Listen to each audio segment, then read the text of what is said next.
Right now I'm standing on a World War II bunker in the water, but it's far from the only one here. Why are they here? Why were they built? And why are they in the water?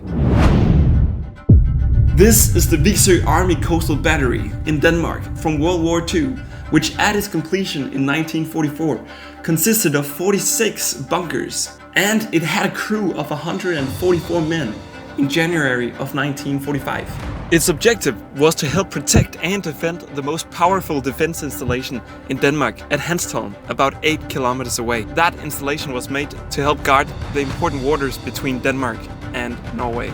The military position in WWII began its construction in October of 1941 and stood ready just about 2.5 months later in December the same year. So the German army had successfully occupied large parts of Europe in the beginning of the war from 1939 to 1941, including Denmark.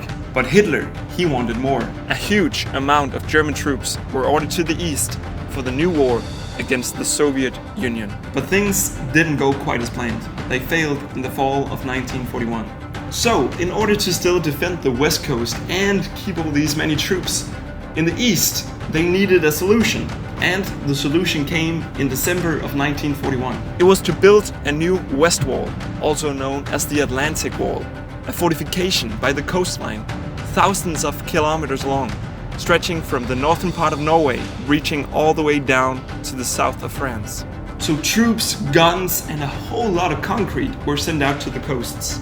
Of course, before this, the coasts weren't like totally unguarded and open for everyone. But now these heavy-duty, thick concrete bunkers started to be constructed along the coast.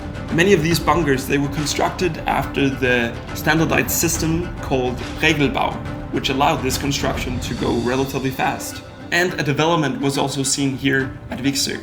At first, the crew just had wooden barracks, but in September of 1942, some of the heavy concrete bunkers were made. The very last of these bunkers were finished in 1944, just about a year before Denmark is liberated. About half of these concrete bunkers had walls and ceilings with a thickness of 2 meters. And in comparison, I'm about 191, so these walls and ceilings, they were thicker than I'm tall. But then why are they in the water now and laying around on the beach? The answer? The coastal erosion here is quite powerful, and it became an apparent problem already during the war. So in the fall of 1944, a concrete wall of protection was created in front of the battery. But the wall couldn't hold up, and it was actually relatively quickly destroyed again. Though the western part of it is actually still visible sometimes. So I guess don't underestimate the power of nature. The beaches are clearly alive, and actually the coastline has in some places in this area moved up to 140 meters. That's a lot. And that's why you can find the bunkers in the water and laying slanted around on the beach. And if you want to explore and see these bunkers for yourself, you can just go to the beach. It's free, you can go there and you can see them, you can walk into some of them. It's great.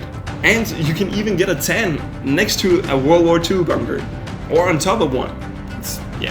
Sounds crazy. I think this place really stands as a reminder of the dark past, and symbolically, like the coastline retreat, we can also remove ourselves from the negative concrete heavy bunkers in our lives.